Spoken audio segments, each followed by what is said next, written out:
Okay, so today we are going to start the second unit of the Signals and Systems course. In the last unit, we have talked about the notion about signals, right? We have defined what is meant by signal philosophically and also mathematically. We have defined how the signal is defined.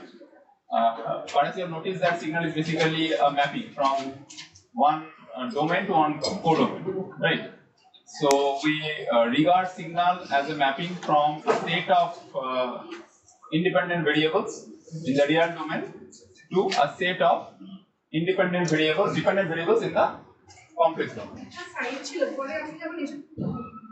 Okay. So we have identified the as a mapping from a set of dependent variables in the real domain to a set of dependent variables in the complex domain. So it's a mapping from real to complex, real set to complex set. And we have identified the complex as, you may always visualize the real number as a subset of the complex number, right? So typically we observe that the signal as a function of time. So t versus xt, both of them are in the real domain, right? But you can always visualize that xt is can be regarded as an element of the complex domain as well, right? So that we have discussed in the last unit. We have also talked about the different operations on signals, right? We have identified the signal addition, then we have called the scaling, then multiplication, then differentiation, then integration, these different types of operations that we can perform on signals. And along the time axis, along the independent axis, we have also performed different operations. Like we have performed the scaling operation, we have performed the reflection operations, we have performed the shifting operations, so advance or delay, right? And then we have classified the signals into different categories like continuous time signal, discrete time signal. Then we have called even signal, odd signal, conjugate, symmetric, conjugate, more specific one. And then power signal, energy signal, then your periodic signal, aperiodic signal, random signal, deterministic signal. So different types of signals classification, right? Now today we will focus on the second part of our course. I mean the second word of our course, like the systems. We talked about signals the last few days, and now we will know what is meant by the systems. So as we noticed, signal, system or systems, whatever it may be, you have noticed that a signal is a mapping from one domain to one codomain, from a set of independent variables to a set of dependent variables, right? And system can also be regarded as a mapping from signal to signal. So you have a signal over there,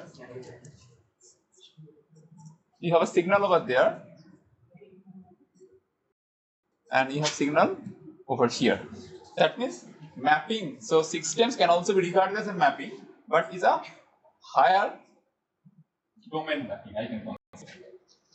Previously, we have identified the signal as a mapping from set of independent variables to set of dependent variables. So that is one level of abstraction. Now you are going one level higher. So system is basically a mapping from signal, which is itself a mapping from independent to dependent.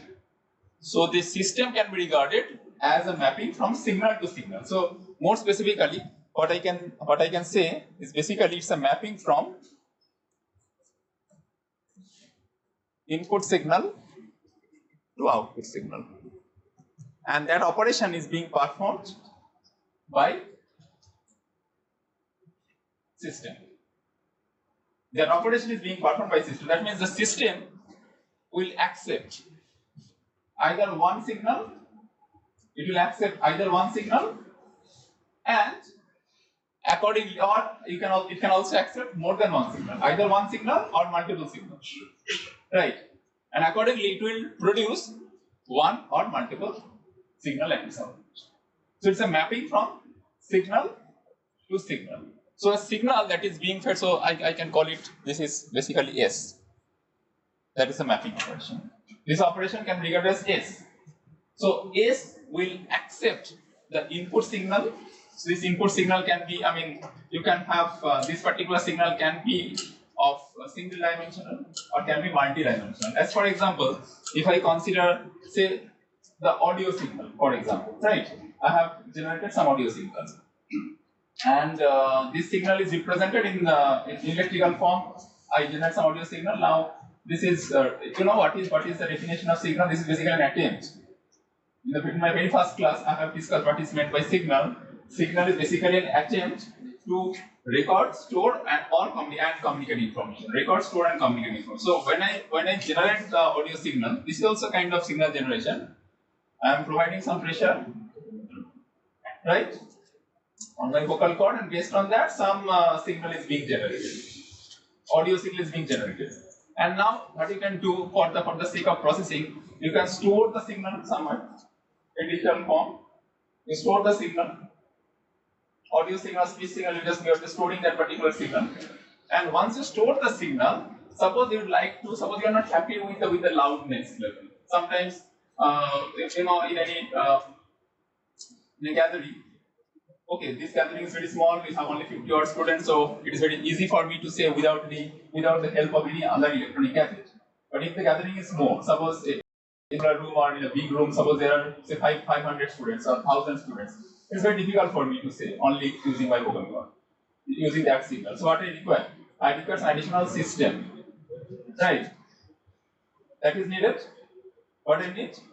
I need a microphone. So microphone speaker, so that particular arrangement has to be there. Right. So what does it do basically? The signal is generated obviously. Suppose the signal what I am generating over there, this signal is basically x of t. Right?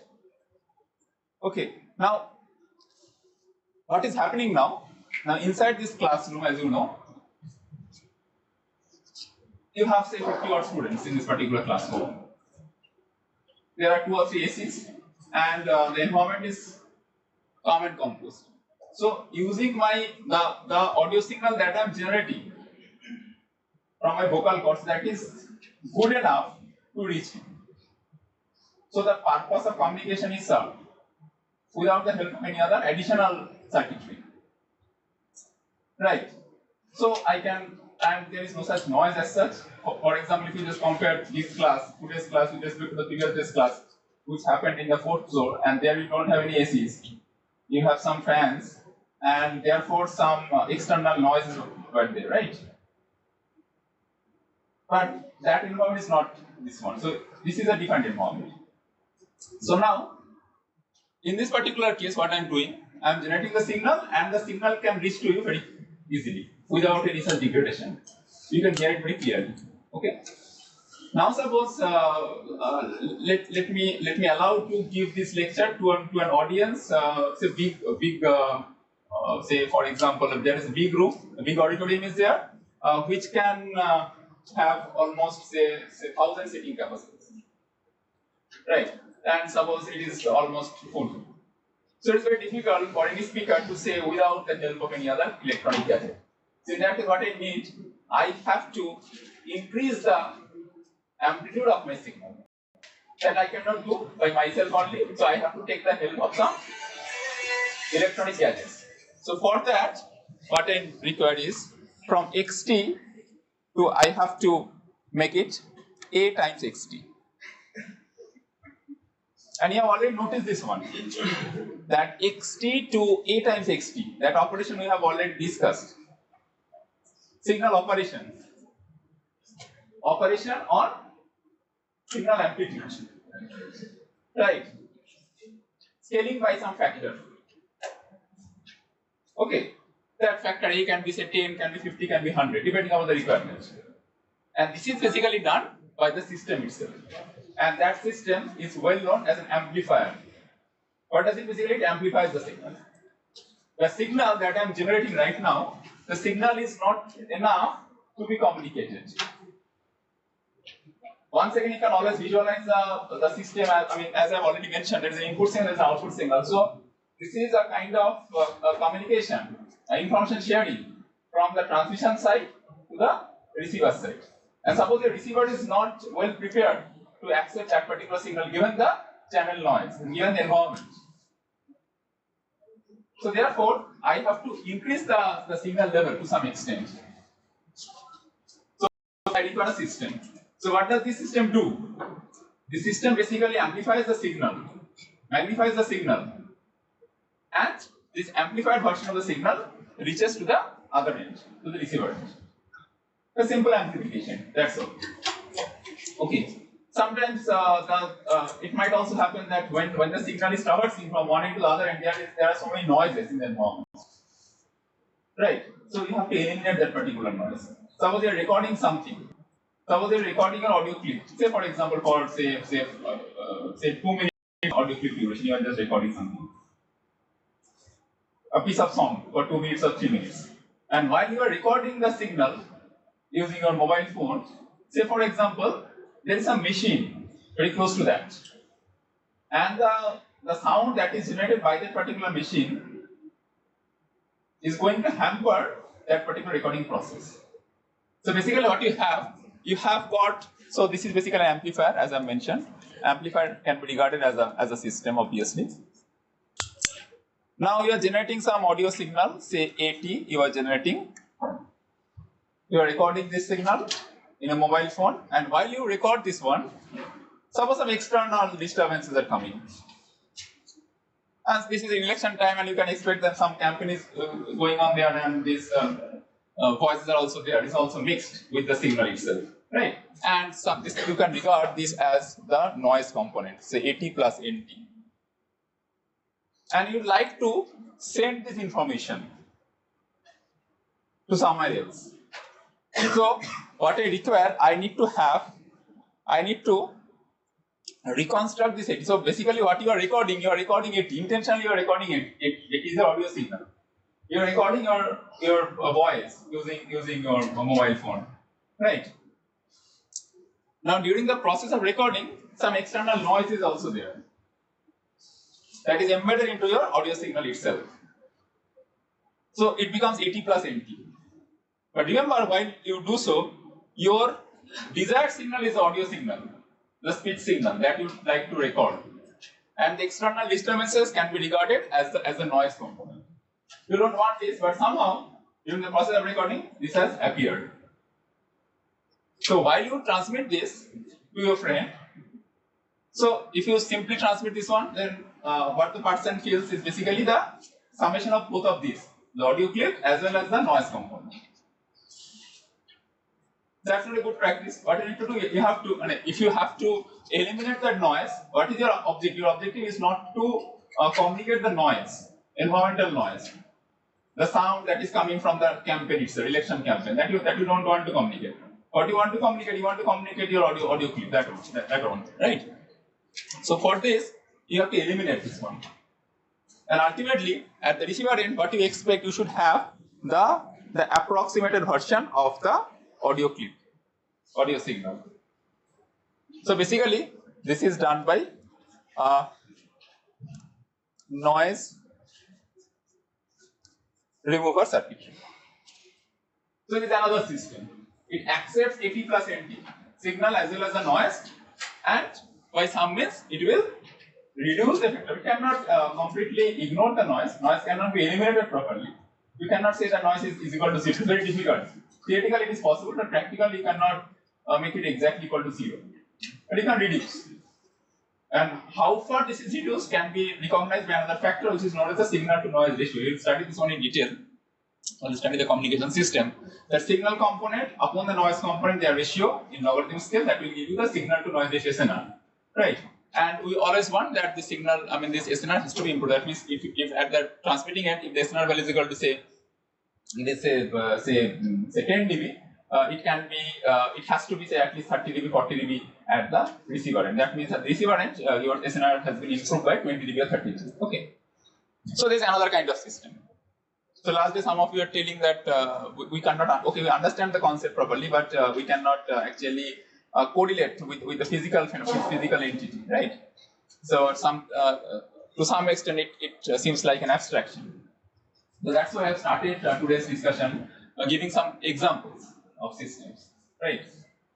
Okay, and you will study each of the system, the system description, each of the system design in several other courses, and different aspects of the system in several other courses. For example, if I take the first one, the amplifier design, so you will study this amplifier design in your electronic circuits course. Presently, the name of the subject has been changed. It is called like analog electronics, right? Analog electronics. So there you will study how you can design the amplifier using the BJT, bipolar junction transistor. And in the next semester, we have another such paper which involves the MOS circuits. So analog MOS circuit design. There once again the design of amplifier, electronic amplifier using the MOSFETs. Right. So basically, so that's why what I want to emphasize is that this particular subject, the signals and systems, basically it creates a platform for several other subjects. In order to understand those subjects, you have to learn this subject very well. So that's why the signals and system, this paper appears as an ES, electronic science course, ES course, right? Not as a PC course, because it forms the backbone. Just like your mathematics, just like your physics, just like other subjects, electrical, basic electrical, this forms a backbone. So it's an engineering science course. Similarly, the second application, the noise remover. So basically, you will study the application of this particular thing while you study the signal transmission and communication in the second year first section. So you will study in detail this one, right? So, but everywhere we have to deal with the signals. Everywhere, the input signal, output signal, we have to deal with the signals. And in this particular course, we will study some of the properties of the signals and some of the properties of the systems, right? And that can be applicable to several other subjects. Now to start with, so this is all about the basic system description. It is basically a mapping from a signal to another signal. Okay. Now while you do this mapping, when you perform this mapping,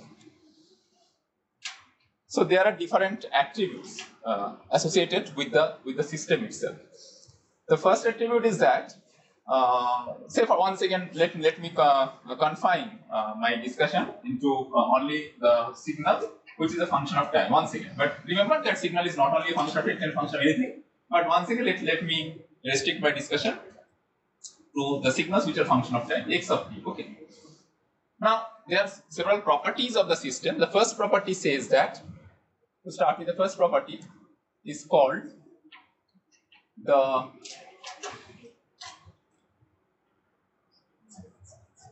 whether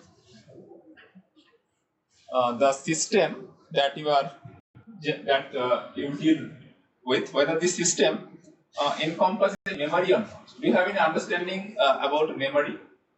What do you mean by memoryless? Either it's a memory-based system or memory-less system. Whether the signal requires, whether the system that generates output signal. For example, let me consider a black box. So this is your system. Suppose I call that this particular system doesn't contain any memory. It doesn't contain, suppose your input is given by x of t and output is y of t, and this system doesn't contain any memory. Then I call this system as a memory-less system.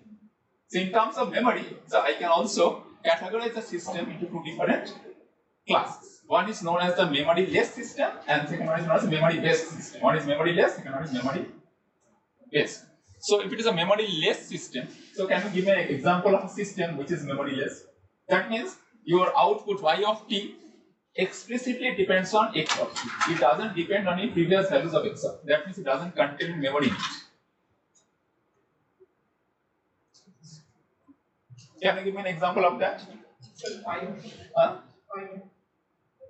Why? Give me an example of an electrical system. Electrical system. Any electrical system? Microphone. Just give me an example in terms of device. Microphone, yeah, to some extent true. Device. A very basic electronic device to start with. What is that? A very basic electronic device. Resistor, right? So suppose your system basically what you have a resistor there. So for resistor, suppose this is a R value, resistance value R. So for this, what could have been the possible input and what could have been the possible output? Just tell me. Input is basically voltage, the stimulus, current, right? Can current be an input? no current doesn't change. So you have to understand which one is the stimulus or excitation and which is the response. We apply some voltage. We apply some voltage between the two terminals of the resistor, and accordingly some current will be there, right? So if my input, if I call x of t is equal to v of t, and y of t is basically the response is I of t for a resistor, and you know the formula very well. What is that formula? I can write, if I apply the Ohm's law, then y of t, if I apply the Ohm's law, then y of t is equal to x of t by r. Right?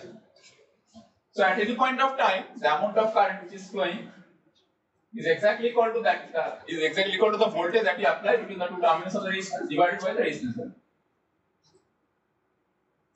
At time t, Sir, aren't it the energy dissipated across the resistor? as output? Yeah, this is possible. It's always possible. But if I so there could, as I told you, your input can be anything and output can be anything. So now I regard the resistor as a system which accepts the voltage as the input and the current as the output. Right? So if the voltage as an input and the current as an output, so in that case y of t is equal to x of t by r. Right? So in that case I regard this system as a memory-less system, because suppose at t is equal to 0 second, the voltage, suppose r is equal to say 1 kilo, right? R is equal to 1 kilo, and say t is equal to 0 second, the voltage that you apply is equal to say 5 volt. Okay, so understand that it's 5 volt divided by 1 kilo, so it will be how much? 5 milliampere current. Suppose t is equal to 0 second, the voltage is 5 volt. Suppose at t is equal to 1 second, the voltage becomes 4.9 volt. Voltage changes 4.9 volt. Then your current will be how much? 4.9 milliampere. So the instantaneous current is a function of the instantaneous voltage. Instantaneous voltage divided by the resistance, right?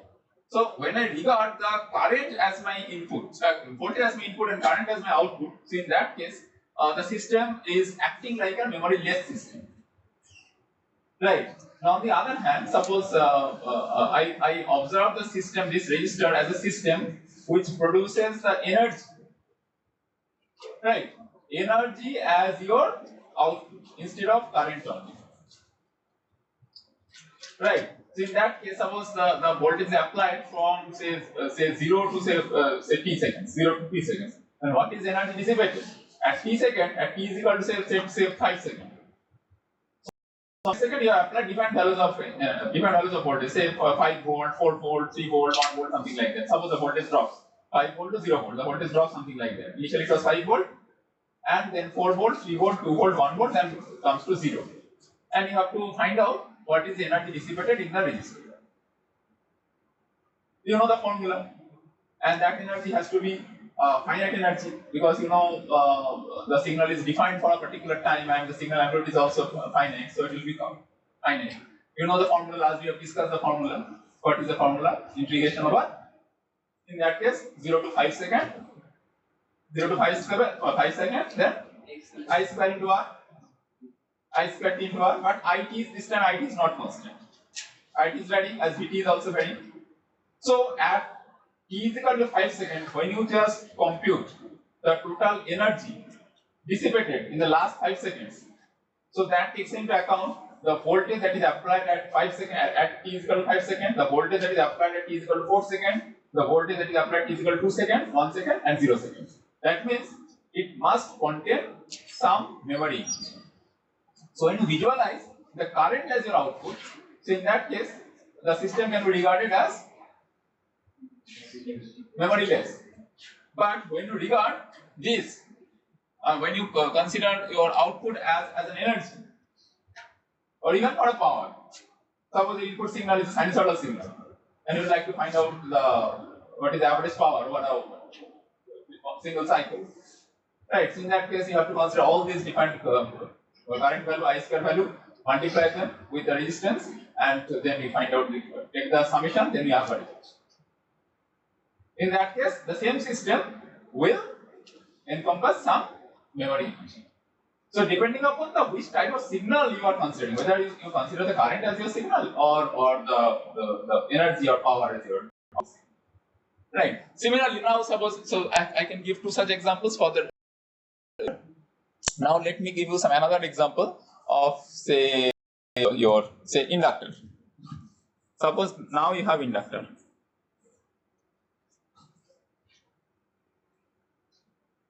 Right? So what is the formula? If you apply a voltage V, what is the relation between the voltage and current for inductor? Del di. So I can consider if this inductor is equal to L, then what is the I value? I of t. What is I of t? You know the formula V is equal to del di dt. Vt is equal to del di dt. So It is equal to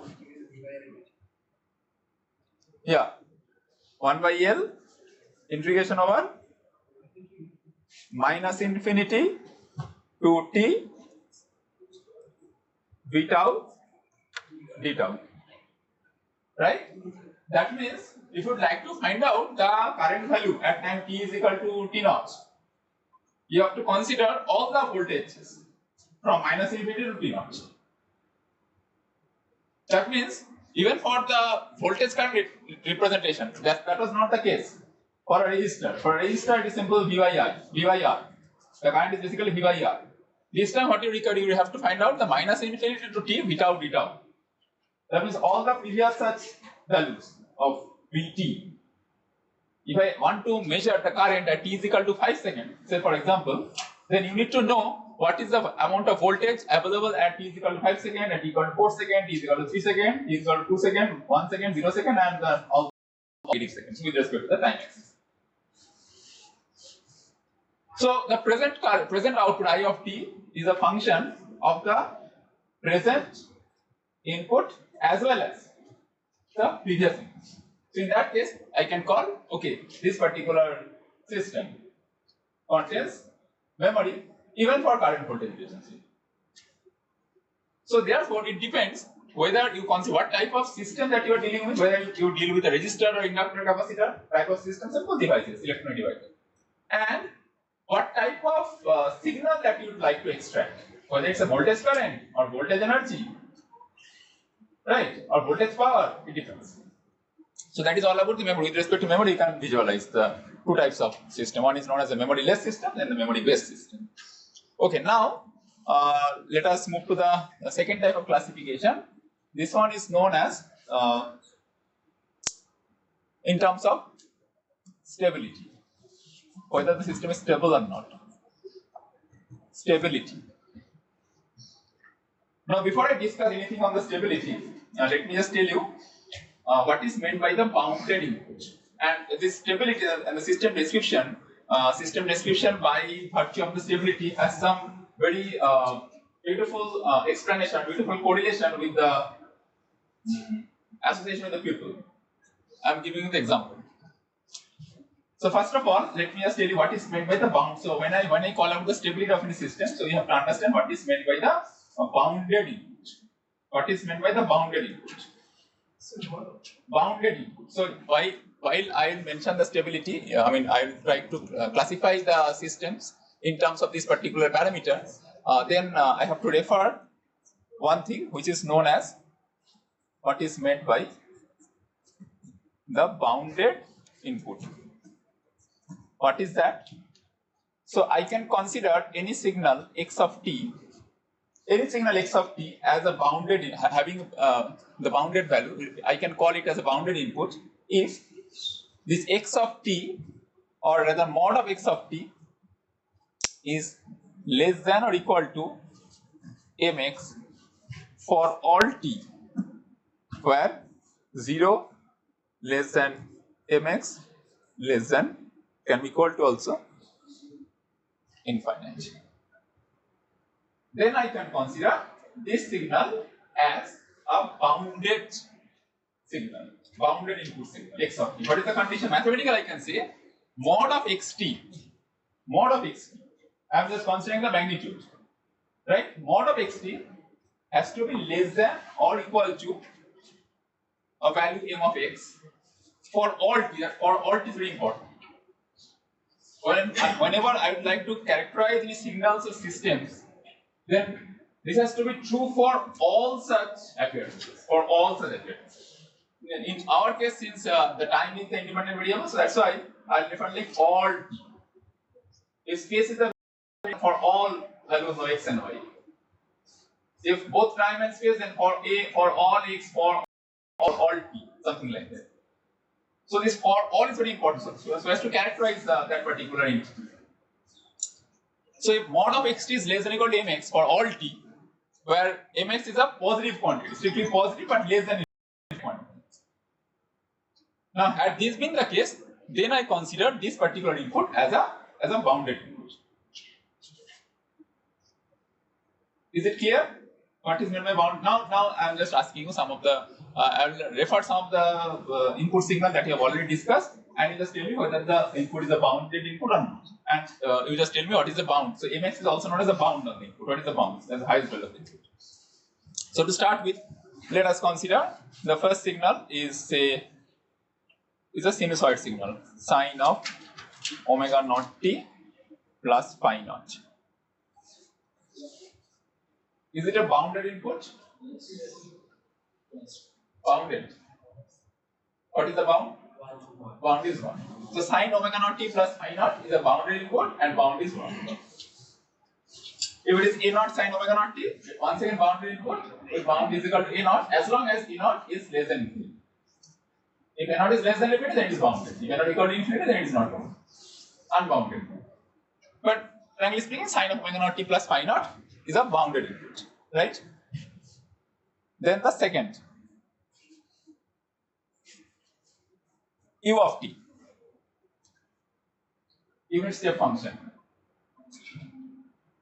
Unit step function. Is it a bounded input? Unit step, you know? Is this particular signal, is this particular input bounded or unbounded?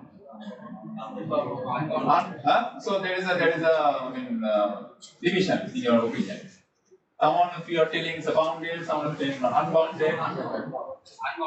Unbounded. How many are unbounded? Please raise your hand. Unbounded. Unbounded. Okay. And bounded. Bounded. Okay. Little bit more vote in favor of bounded, and it is bounded. It is bounded. Why? Because u of t is having only two values, 0 and 1, irrespective of the time.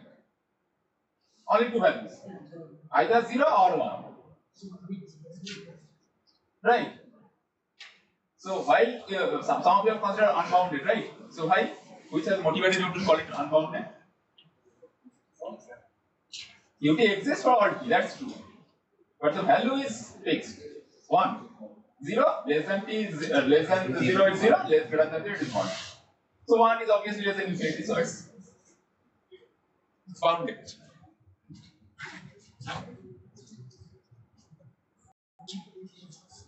RT.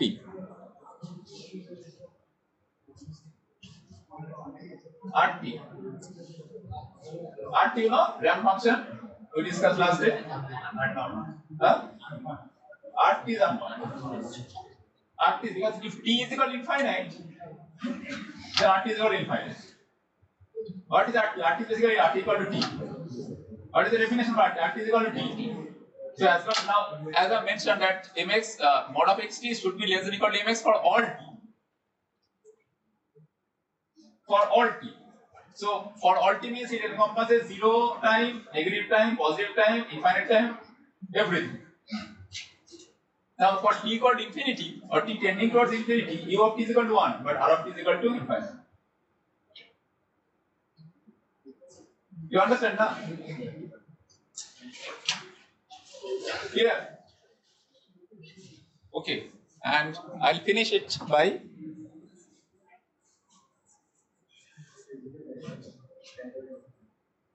this one. Log t. Huh? Unbound. Why? It is increasing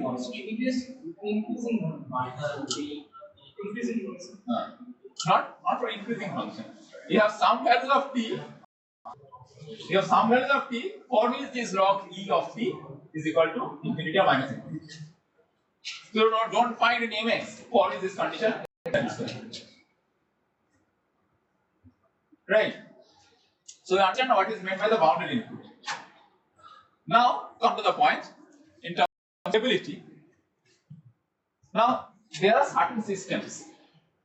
There are certain systems for which if you apply the bounded input, now you understand what is meant by bounded input.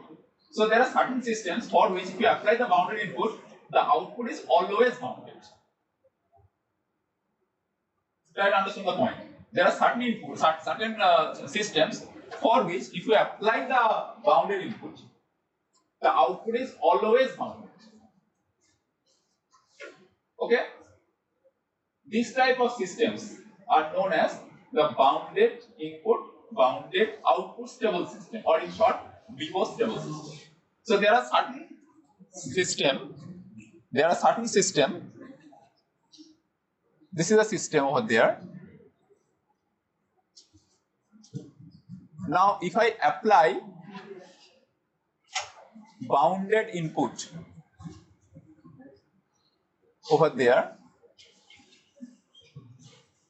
now the output is guaranteed to be bounded. If the input is bounded, output is guaranteed to be bounded, then we call this type of system as bounded input, bounded output,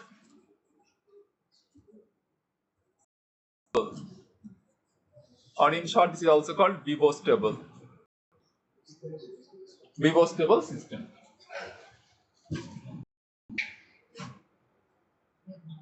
Can you get my point? For all such bounded inputs available in the universe, all bounded inputs, the system produces bounded output. Okay? Remember, when we categorize the input like a bounded input, unbounded input, we have considered for all t. Isn't it? Mx mod of xt is less than or equal to mx for all t. To categorize or to characterize this as a bounded input for all t, for all possible time.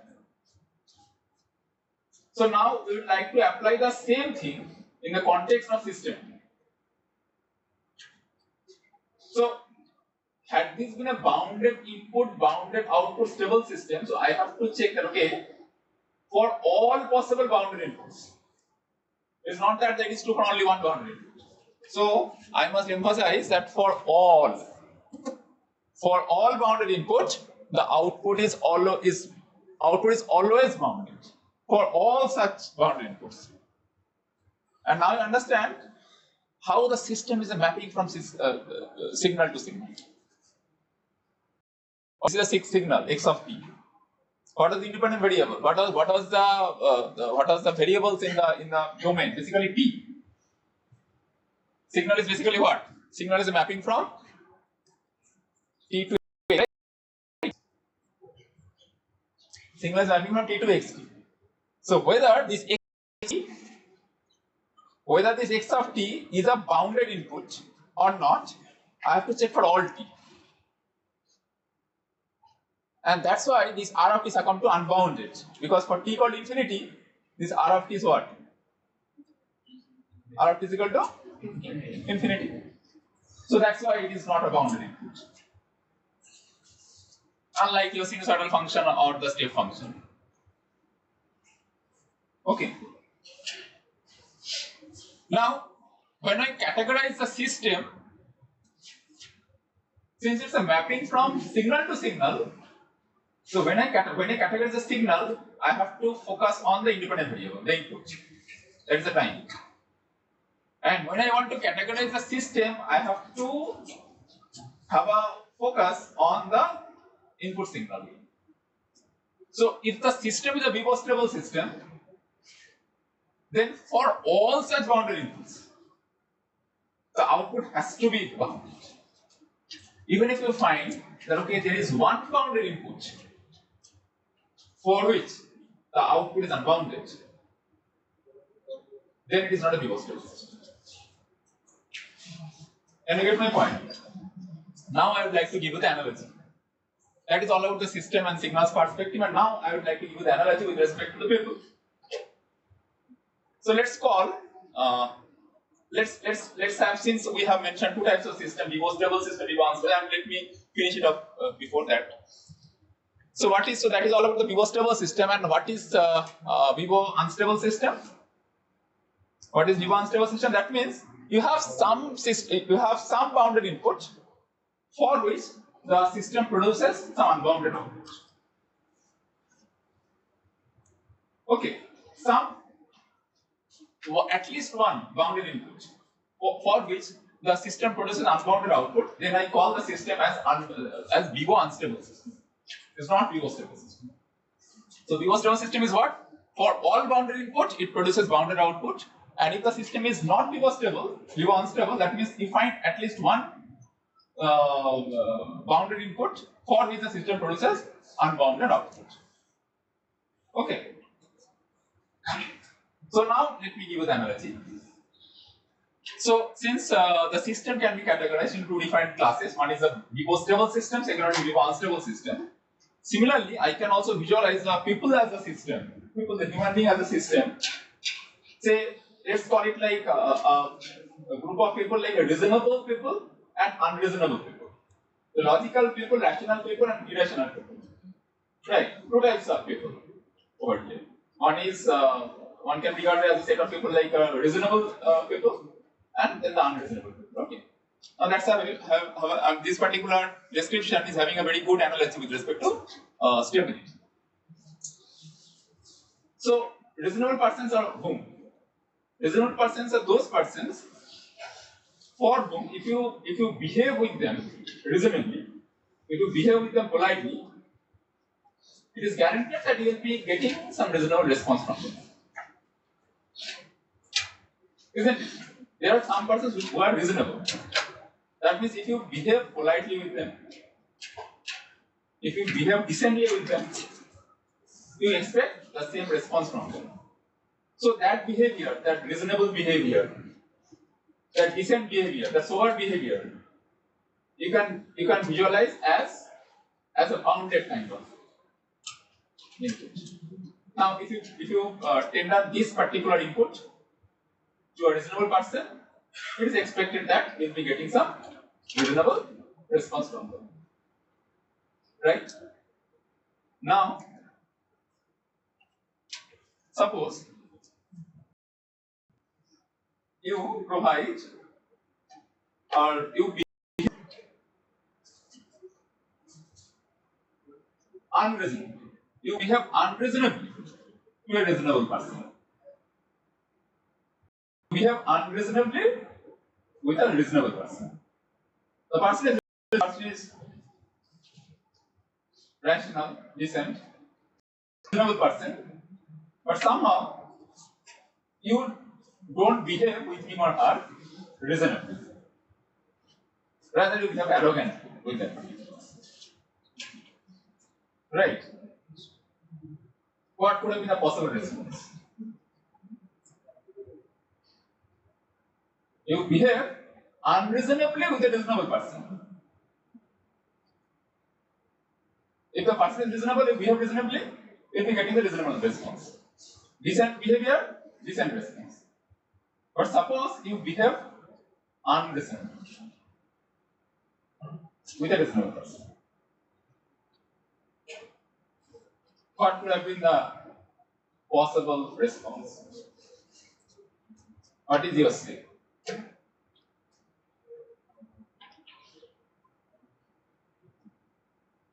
What do you feel?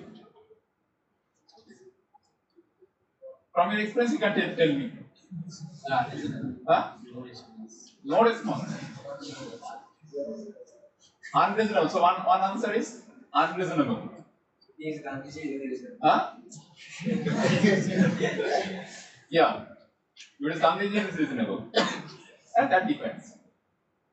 That depends definitely. Suppose you are a reasonable person.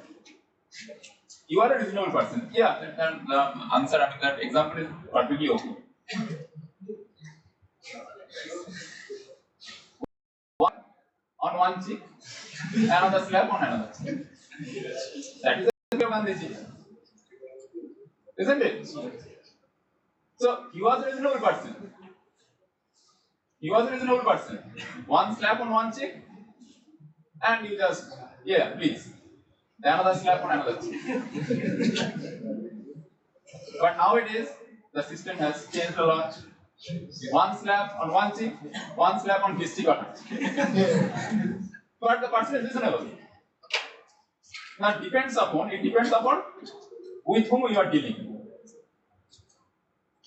If you are dealing with a robber or thief, that is a perfect behavior. That should be perfect behavior from a reasonable person.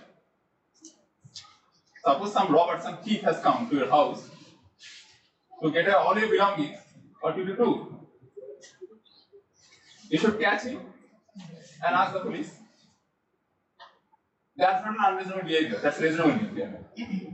The behavior being tendered by the thief or the robber is basically an unreasonable behavior. And that unreasonable behavior is being done to a reasonable person. Now, if you are saint like Raja Harishchandra, then okay, take away all my belongings. No problem at all. That is also reasonable behavior. Or what you can do is, you can catch the person, call the police. That is also behavior. Nothing wrong in it. Rationally it is okay, huh? So, if some unreasonable behavior is there for a reasonable person, the output can be reasonable as well as unreasonable, depending upon the situation, depending on the environment. Can be reasonable, can be unreasonable as well. Nothing wrong with the person. Right? Suppose when you enter your professional life, 3 or 4 years, after 3 or 4 years down the line, then you see that suppose if your boss, if your higher authority scolds you for some reason, right? What will be your impression? What will be your behavior on him or her?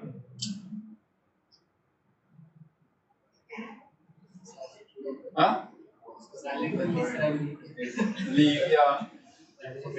During the COVID time, few years back, there was a viral video, right? A bank manager was scolding all his employees, right? And today is just the beginning of another financial year, 25, 26, 27. And he was just asking all of his employees to increase this investment and all. And that's why all the employees in that particular Google Meet or this platform, they are scolded. If your boss scolds you, that's an unreasonable behavior. You must agree, huh? What should be your response? Leave the company. Huh? Leave the company. Okay, not at the very fast attempt. No. Not at the very fast attempt. Right. But now you think that the reverse thing. If you behave reasonably with your boss, if the boss is a reasonable one, you'll be getting a reasonable answer. Now suppose you as an employee, if you behave unreasonably with your higher authority, then you will be sacked. Right, fired. Right? Yes or no? But if your boss scolds you for the first time, you just absorb. Second time, still. Third time, 1 month, 2 months, after 1 year, you just leave the company. That is also unreasonable behavior. And you are one person. Can you get the point? Okay, and with respect to this particular example, I can. It's very good that I have given that example. It will help me to explain the other properties of the system as well. Okay, so if the person is unreasonable, if the person is reasonable input will give you reasonable output. Stable input will give you the stable output. Bounded input will give you the bounded output. Now, if the system is stable, if the person is reasonable, but the input is not bounded, the output can be bounded, can also be unbounded. You cannot predict. Now, what happens to unreasonable persons? Suppose the person is unreasonable. Person itself himself is unreasonable. System itself is Vivo unstable. You provide some stable input. What will you expect? Huh? Always. Always. Not always. You know, there are certain mad persons you can observe in the street. Some mad persons. I mean, mentally they are not okay, right? I am not against that, but okay, some person due to some situations, the person became mad. Mentally not stable. You behave reasonably with that particular person. You offered him a bread. Suppose you offered him a bread. That person might be angry. You behave reasonably with that person. The person is mad. Emotionally and mentally he is not okay. Physically he is not okay. Now suppose you behave very politely with that person. You offered him a bread or a meal or a glass of water. You don't know what will be the reaction of the person. You don't know. Either he or she will accept this or the other way around. You don't know. On the other hand, same person, you behave very rudely, arrogantly. That's an unreasonable behavior from your side. And that person now, after seeing your that particular behavior, attitude, he or she might be afraid. Now the behavior can be reasonable. You don't know. That you cannot expect from a reasonable person. So if the person is unreasonable, and if you provide reasonable input, you might get reasonable input. If unreasonable output, you might also get unreasonable output. If you provide unreasonable input, the output can be reasonable, can be unreasonable. Similarly, if the system is a Vivo unstable system, and if your input is a stable one, output can be bounded, can be unbounded. If the input is unbounded, output can be bounded, can be unbounded. All four possibilities. This slide is all about the philosophy. Now let's come to some mathematical description of that. Vivo stable input you understand. Vivo stable system you understand. No? Vivo stable system. Let's give me an example of Vivo stable system. Any system which is a Vivo stable system. Any system. Very easiest system. Say this is the system that I'd like to. Simple. One system which is a Vivo stable system. Add.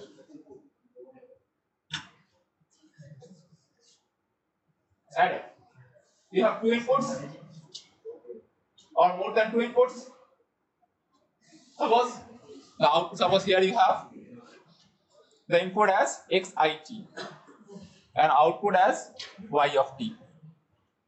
Okay, so I write y of t is equal to summation I is equal to 1 to n xit. Now, if all of these xit, that means x1t, x2t, x3t, x4t, up to xnt, if all of them are bounded input, output has to be bounded. Yes or no? If all the inputs are bounded, the output has to be bounded. Simple add-on. Reverse stable system.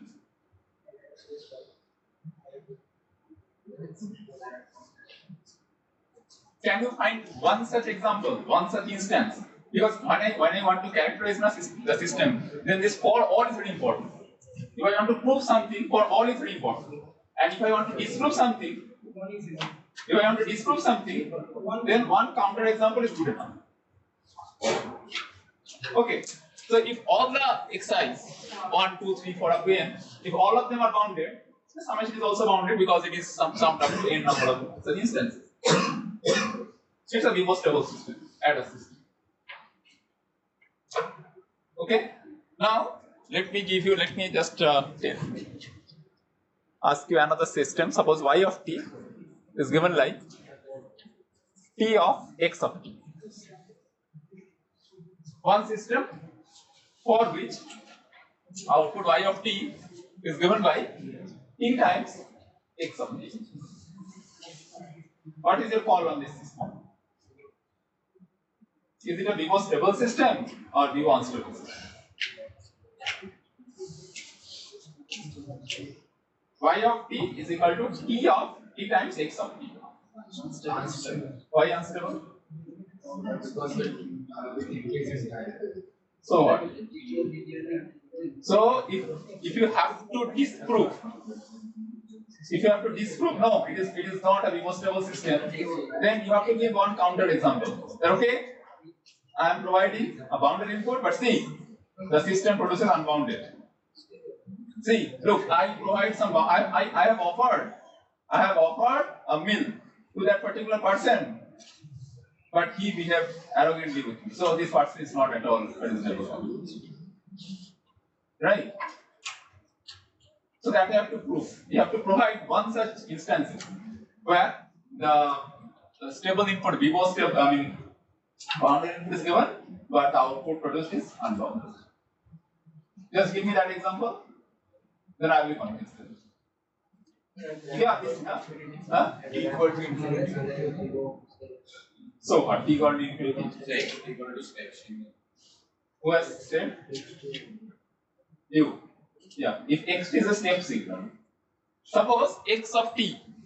Let's take x of t is equal to u of t. Okay.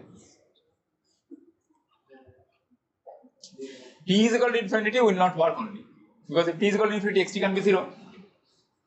Right? So you have to give some exact example. X of t is equal to u of t. Is it a bounded input? Yes or no? Bounded input, na? Bounded input, the bound equal to 1. What is the output? Y of t is equal to t times u of t. And that t times u of t will become infinity at t equal to infinity. Isn't it basically a ramp signal? T of u can, just now we have seen that ramp signal is an unbounded one. So y of t is equal to t times x of t is a kind of system for which the bounded input will provide you with a unbounded output. Only one counter example is good enough. Since this is not true for this particular input, your step input, so obviously this is not a reverse stable system.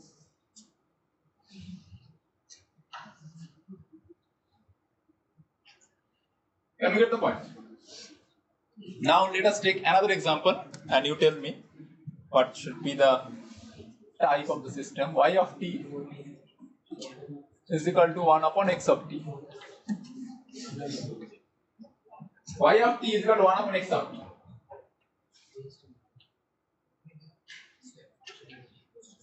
Y of t is equal to 1 upon x of t.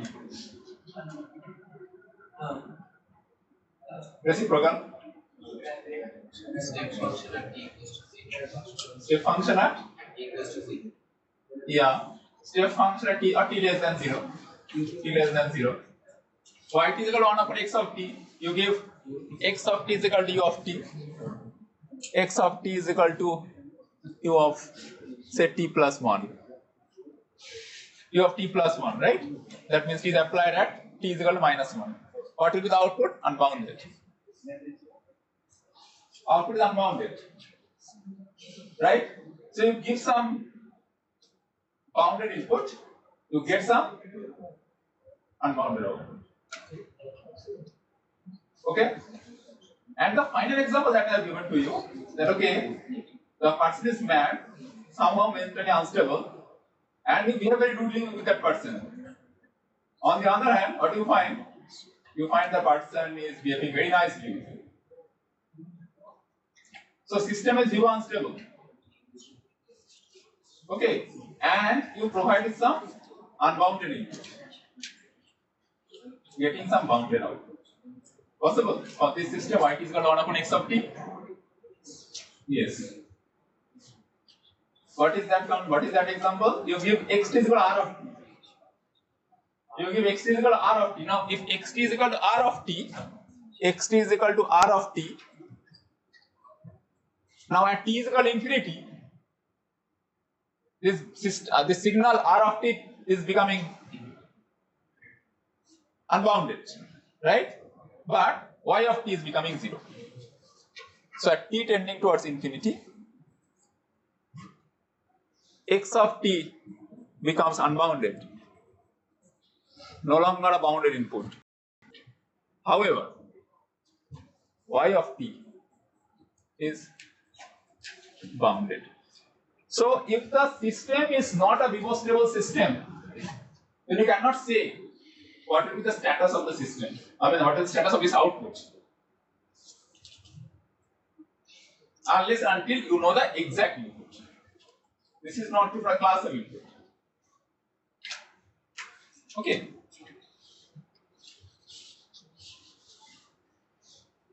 So that is all about the stability. Stability of the, so we have discussed two different properties. First, the memory, a memoryless system, memory-based system.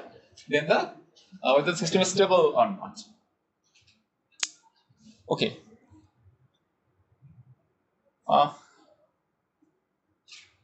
Then let me give you the third one, the third property in terms of time invariance. What does it mean by that? Time invariance property of a system. Time invariance. Time invariance system.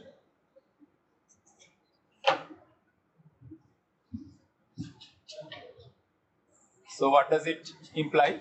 You have this system.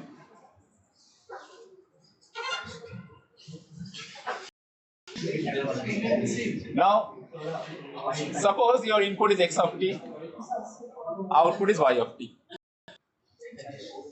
Right? Input is x of t, output is y of t.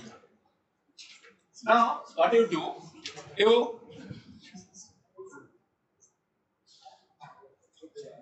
You apply some delay.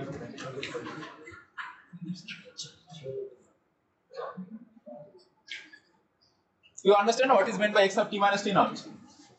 X of t applied at t is equal to t naught. That means it is shifted by t naught unit. If t naught is a positive, so it's a delayed version of this. Now, you know that for the system x of t, the output is y of t. That is true. Now, if the input is delayed by some amount, t naught, and even if after that you find that this system will produce the same output y of t and with the same amount of delay.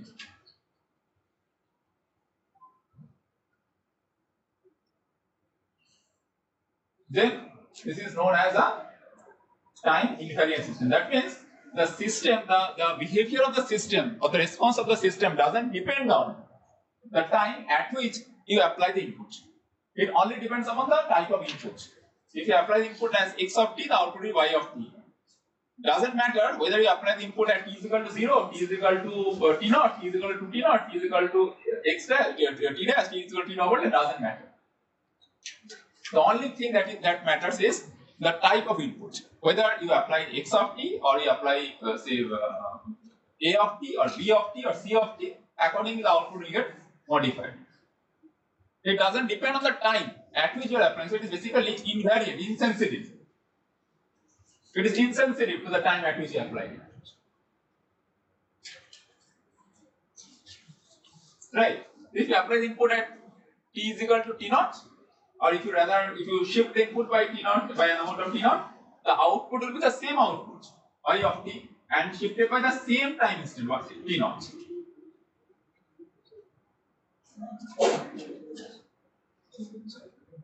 Is it okay? Is it clear?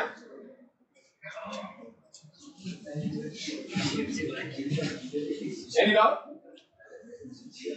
No. Now you give me some example.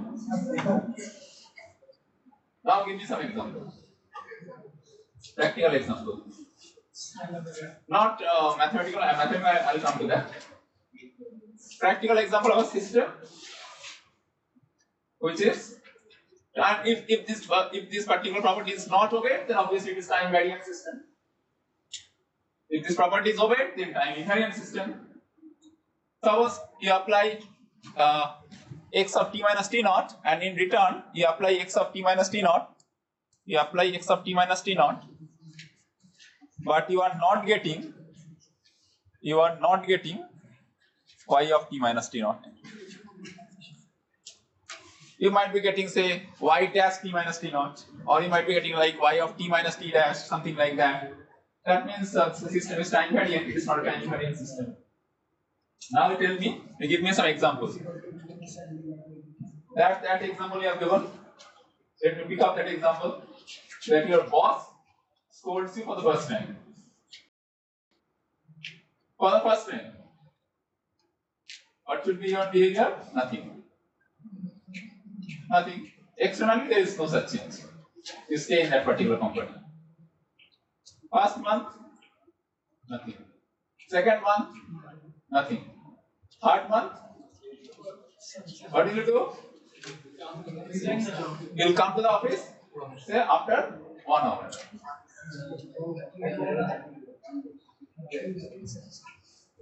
You become, to some extent, previously you were a sincere employee, now you try to be insincere. Right? Third month, fourth month, if it gets repeated, then what you should do? You just leave the company. So human beings, they are time variant. Unlike robots. Robots are programmed. A computer program, if you just write, say, x is equal to a plus b. Right? Now if you perform this one, x is equal to, suppose there is a one computer program written on particular language, C, C++, Java, Python, whatever it may be. So if you provide the input at 6 am or 9 am or say 10 pm, always it will produce the same output with same efficiency. Nothing wrong. So computer systems typically they are time invariant. That is not the case for the human being, obviously. If you are asked to attend this class at 10 o'clock in the morning or at 12 noon in the afternoon, or say at 2 p.m. in the 3 p.m. in the afternoon, the number of students that I am expected here with so much of sincerity, attentiveness, that I don't expect if I arrange the class, say at 7 p.m. I don't expect so. So typically, human beings, they are by nature, they are time variant. By nature, they are time variant. Now, if your behavior changes, same input. Suppose typically our theory classes are in the first step, right? And it is expected that you people attend for the 2 hours class, 120 minutes and 110 minutes you attend properly. But if the class is taken, say at 3:30 p.m., at 4 p.m., then after 1 hour, You start appending. Please leave. We are almost done. Because after say a prolonged classes, say 4 hours, 5 hours class, it's very difficult for you to grasp the concept. So your behavior, so system behavior changes with time. The way when you come to the college, come to the university in the morning, the way you behave with your auto driver in the auto stand, with your co-passenger in the auto stand or in the metro or in the bus, and the way you behave with the same person in the evening will not be the same. It will drastically vary. Isn't it? So the same person, same environment, but the time is different. So human beings, they are not time invariant, they are time variant. We just give you one example of time invariant system. Now, example of time invariant system.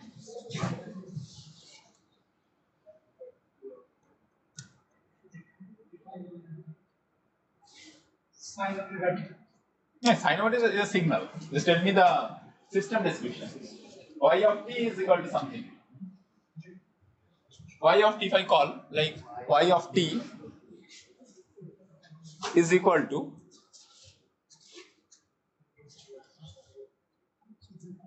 so let me take the previous example once again. I equal to 1 to n xit.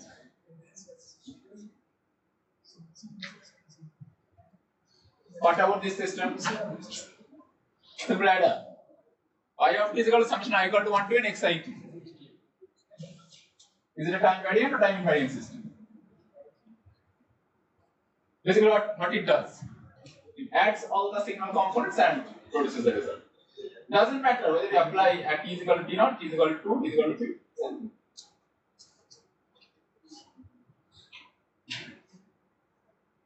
Okay? That means if I apply xi t minus t naught, so the output, if a summation of I is equal to 1 to n xi t minus t naught, that will produce yi t minus t naught. So guaranteed. So it's a time invariant system. Now you just give me the example of a time variant system. Time variant systems. Let me go to the next slide. Example of a time variant system.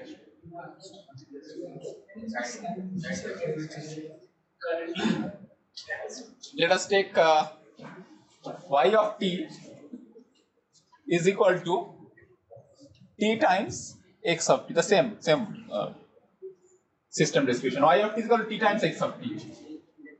Okay. Is it a time variant system or time invariant system? The system is not pivot stable, we have seen already. The system is not pivot stable system. Is it a time variant system or time invariant system? What is your say on this? Y of t is equal to t times x of t.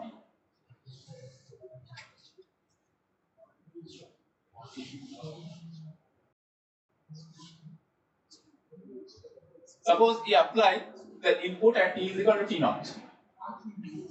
I apply the input at t is equal to t naught. That means x of t minus t naught. If x of t minus t naught is the input, then what should be the output produced by the system itself? Y of t. Let me call y1 of t. This y1 of t what? Basically, what is the system description? It multiplies the signal x of t with time. Okay. So if the input is something like that, x of t minus t naught, then it should be t times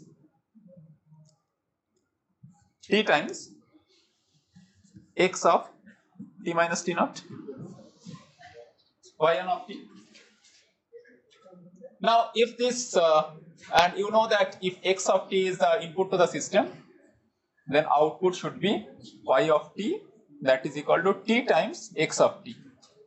Now, if this entire output has to be shifted by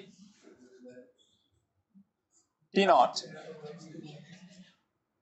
that means you have to replace t with t naught, then your output, new output y2 of t is basically t minus t naught times x of t minus t naught.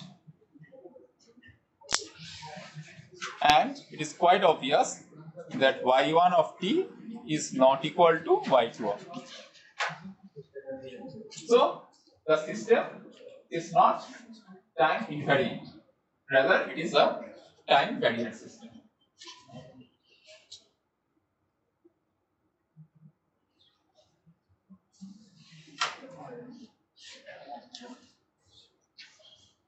Can you get the point?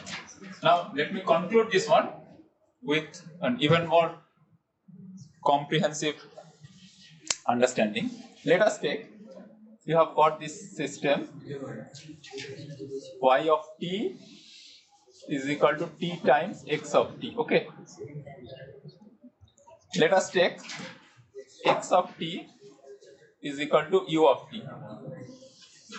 So it looks something like that. This is x of t. 1, 0. Okay? Any doubt in understanding this? I provide this input x of t, I'll be getting y of t. How does y of t look like?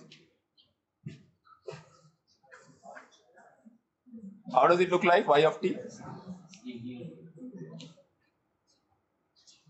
T multiplied with this. At t is equal to 0, value is equal to 1. So 0 multiplied with 1 will give you 0. And then gradually it will take that slope, ramp function. So this is y of t. Alright. Now suppose what I do, I delay by 2 unit, x of t minus 2. Delay by 2 unit. How does it look like? This x of t minus 2, this is t.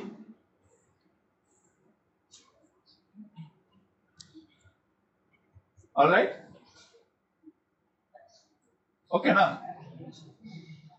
Then, for this, my output, let it be, say, y2 of t, or make it, say, y1 of t.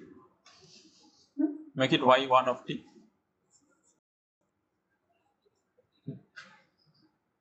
What will be the output?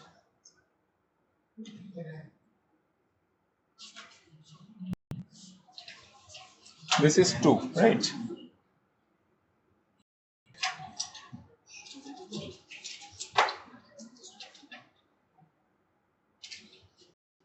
So what is y1 of t? It basically multiplies. It basically multiplies the signal amplitude with time. Okay. So at t is equal to 2, what you should expect? 2 multiplied with 1. Right? So if this is 2,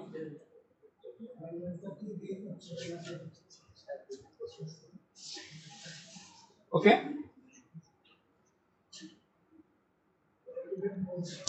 So it might be confusing. So let me use a different color.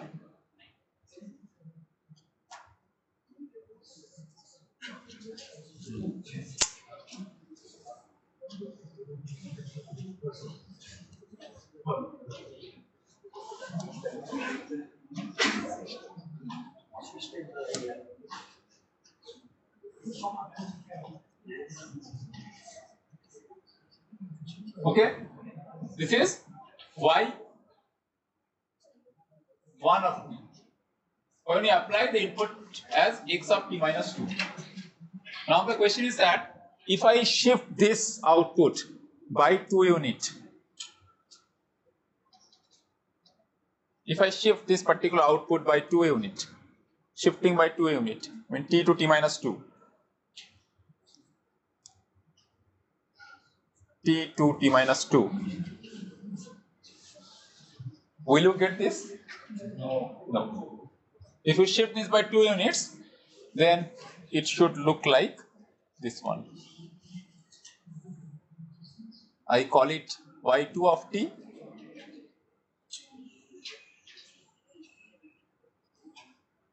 and it is something like that. Now this green and this black, they are not the same.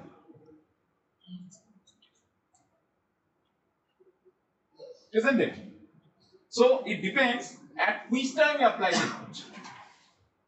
So mathematically, you can show using the formula and all, equations, and graphically or using taking some particular example, you can also prove that this particular system given by yt is equal to t times xt is not a time invariant system, rather it's a time variant system. Okay. So today we have discussed three different properties.